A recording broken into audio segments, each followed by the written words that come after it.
अस्सलाम वालेकुम everyone, welcome back to my channel. आज हम पढ़ेंगे anti thrombotic properties of endothelium. वैसे जब कोई भी वेसल में इंजरी होती है तो एंडोथेलियम क्या करता है, क्लॉटिंग में हेल्प करता है फैक्टर्स रिलीज़ करके बहुत से। लेकिन यहाँ हम पढ़ेंगे कि जब नॉर्मली कोई इंजरी नहीं हुई भी होती तो एंडोथेलियम कौन कौन से फैक्टर्स रिलीज़ करता है जिनकी वजह से एंटी थ्रोम्बोटिक इफ़ेक्ट्स हमारी बॉडी में प्रोड्यूस होते हैं। मतलब कि क्लॉटिंग जो होती है या थ्रोम्बोसिस को इनहिबिट करने के लिए ऐसे क्या क्या प्रॉपर्टीज़ हैं जो एंडोथेलियम एग्जिबिट करता है।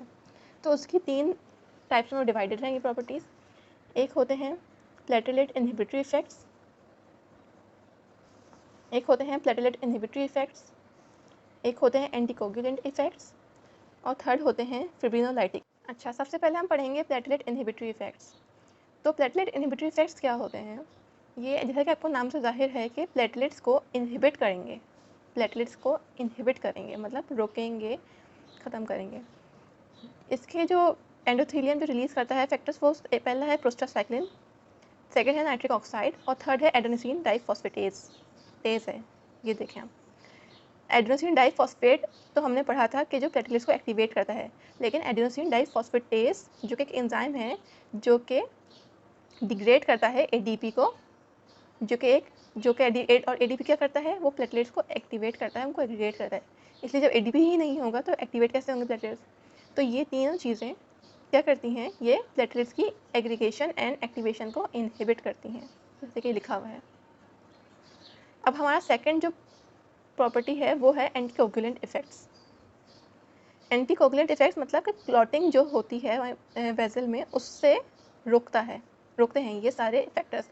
और फैक्टर्स कौन कौन से हैं? एक है थ्रोम्बोमोड्यूलिन, सेकंड है endothelial protein C receptors, third है heparin like molecules and fourth and lastly है टिश्यू फैक्टर पाथवे इनहिबिटर। तो ये 4 चीज़ें हैं जो कि एंटीकोगुलेंट इफ़ेक्ट्स देती हैं, जो कि एंडोथेलियम रिलीज़ करता है। तो हम एक एक करके इन सबको डिस्कस करेंगे डिटेल में। अच्छा, सबसे पहले ये है कि थ्रोम्बोमोड्यूलिन और जो प्रोटीन सी रिसेप्टर्स हैं ये बाइंड करते हैं। थ्रोम्बोमोड्यूलिन बाइंड करता है थ्रोम्बिन से, और जो एंडोथेलियल प्रोटीन सी रिसेप्टर्स जो है वो प्रोटीन सी से बाइंड करते हैं। इससे होगा ये कि थ्रोम्बिन जब बाइंड करेगा थ्रोम्बोमोड्यूलिन से तो इसकी जो एबिलिटी है एक्टिवेट करने की प्रोटीन्स को, प्लेटलेट्स को, वो ख़त्म हो जाएगी, डिस्ट्रॉय हो जाएगी। और फिर क्या करेगा, ये प्रोटीन सी के साथ मिलकर एक कॉम्प्लेक्स बना लेगा। जैसा कि इस डायग्राम में आप देख सकते हैं कि थ्रोम्बोमोड्यूलिन, ये थ्रोम्बिन आया इसके साथ अटैच हो गया और एक इन्होंने कॉम्प्लेक्स बना लिया। फिर ये थ्रोम्बिन और थ्रोम्बोमोड्यूलिन का कॉम्प्लेक्स नहीं लो। अच्छा देखें, होता क्या है कि जो थ्रोम्बोमोड्यूलिन है वो थ्रोम्बिन से अटैच होता है और इसको इनहिबिट कर देता है, उसकी एक्टिविटी को, कि प्लेटलेट्स एक्टिवेट नहीं होंगे। फिर थ्रोम्बिन जाता है और प्रोटीन सी के साथ मिलकर कॉम्प्लेक्स बना लेता है, एक्टिव प्रोटीन सी हो जाता है। फिर ये दोनों क्या करते हैं, अच्छा इस कॉम्प्लेक्स को थ्रोम्बिन और प्रोटीन सी कॉम्प्लेक्स को प्रोटीन एस का कोफैक्टर चाहिए होता है एक्सलेट करने के लिए। ये दोनों मिलकर फैक्टर 5A और 8A को इनएक्टिवेट कर देते हैं। इस तरह फैक्टर 5A और फैक्टर 8A आपको याद होगा, जब मैंने इंट्रिंसिक और एक्सट्रिंसिक पाथवे पढ़ाया था, उसमें बहुत इंपॉर्टेंट फैक्टर्स होते हैं ये दोनों क्लॉटिंग करवाने में। इस तरह ये क्लॉटिंग फैक्टर्स जब इनहिबिट हो जाएंगे तो ऑब्वियसली हमारी क्लॉटिंग इनहिबिट हो जाएगी। थर्ड है अब हमारे पास हेपरिन लाइक मॉलिक्यूल्स। अच्छा, अब हेपरिन लाइक मॉलिक्यूल्स क्या करते हैं? हेपरिन लाइक मॉलिक्यूल्स जैसे ये डायग्रामिक में बताया गया है, ये हेपरिन है।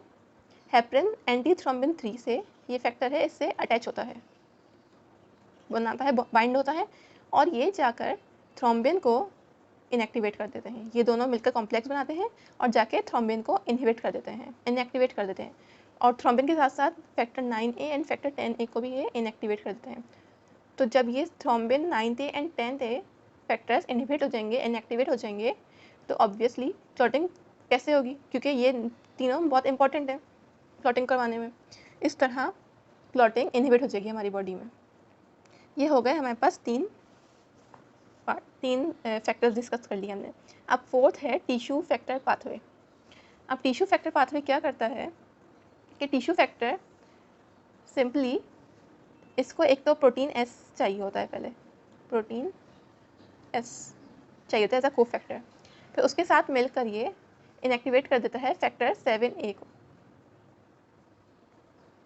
टिश्यू फैक्टर आपने पाथवे हमने पढ़ा था, आपको याद होगा एक्सट्रिंसिक पाथवे में पढ़ा था। एक्सट्रिंसिक पाथवे जो होता है वो एक्टिवेट ही टिश्यू फैक्टर से होता है, और जब ये इनएक्टिवेट हो जाएगा तो ऑब्वियसली एक्सट्रिंसिक पाथवे नहीं होगा, क्लॉटिंग नहीं होगी हमारी बॉडी में, तो ये टिश्यू फैक्टर पाथवे 7A को इनहिबिट कर देगा। तो ये होगा हमारे पास सारे पाथवेज एंटीकोगुलेंट के। लेकिन इसमें से एक और रहता, अब हम डिस्कस करेंगे फाइब्रोनोलाइटिक इफेक्ट्स। अच्छा, फाइब्रोनोलाइटिक इफेक्ट जैसे कि हमने लास्ट टाइम पढ़ा था, फाइब्रोनोलाइटिक कैसे होता है, प्लाज्मिन जो होता है वो फाइब्रिन को ब्रेक डाउन करता है, जैसा हमने लास्ट टाइम पढ़ा था, लास्ट वाले लेक्चर में आप देख सकते हैं, जाकर रिवाइज कर सकते हैं। प्लाज्मिन जो होता है वो फाइब्रिन को डिस्ट्रॉय करता है, ब्रेक डाउन करता है। अब प्लाज्मिन बनता कैसे है, प्लाज्मिन बनता है कि प्लाज्मिनोजिन से प्लाज्मिन बनता है, प्लाज्मिनोजिन से प्लाज्मिन बनता है, और जो इसको एक्टिवेट कौन करवाता है, TPA एक फैक्टर होता है, TPA, ये इसको प्लाज्मिन में कन्वर्ट करवाता है प्लाज्मिन में। और ये TPA रिलीज कौन करता है, TPA एंडोथीलियम रिलीज करते हैं। तो जब ये एंडोथीलियम रिलीज करेगा TPA, जैसे एंडोथीलियम ने रिलीज किया TPA ने कन्वर्ट किया प्लाज्मिनोजिन को प्लाज्मिन में किया, और प्लाज्मिन ने क्या किया, फाइब्रिन का ब्रेकडाउन करवाया, जिसकी वजह से फाइब्रिनोलाइसिस एक्टिवेट हो गया, और हमारे पास मज़ीद हद से ज़्यादा क्लॉटिंग नहीं होगी, जहाँ आकार में नहीं चाहिए, या फिर जो भी है, ना क्लॉटिंग होगी ना थ्रोम्बस फॉर्मेशन होगी। इस तरह ये सारे हमारे पास हैं एंटीकोगुलेंट और anti thrombotic effects of endothelium. एक दफ़ा हम फिर से इनको रिवाइज करेंगे। तो सबसे पहले क्या हमें चाहिए होता है, हमारे पास कौन सा है, जो कि प्लेटलेट्स को इनहिबिट करते हैं फैक्टर्स। सबसे फर्स्ट ये है, वो क्या होते हैं, PGI2 मतलब प्रोस्टासाइक्लिन, नाइट्रिक ऑक्साइड और एडिनोसिन डाइफॉस्फेटेज, ये करते हैं, इनहिबिट करते हैं प्लेटलेट की एग्रीगेशन एंड एक्टिवेशन को। सेकंड हमारे पास आते हैं एंटीकोगुलेंट्स, जो कि हैं ये सब। सबसे पहला कौन सा होता है, थ्रोम्बोमोड्यूलिन और प्रोटीन सी रिसेप्टर्स, जो कि थ्रोम्बिन को इनएक्टिवेट करता है, उसकी प्रॉपर्टी को इनएक्टिवेट करता है, फंक्शन को। फिर थ्रोम्बिन जो होता है प्रोटीन सी के साथ कॉम्प्लेक्स बनाकर इनएक्टिवेट करता है factor 5A and factor 8A को। सेकंड इसका एंटीकोगुलेंट इफेक्ट कौन सा है हेपरिन लाइक मॉलिक्यूल्स।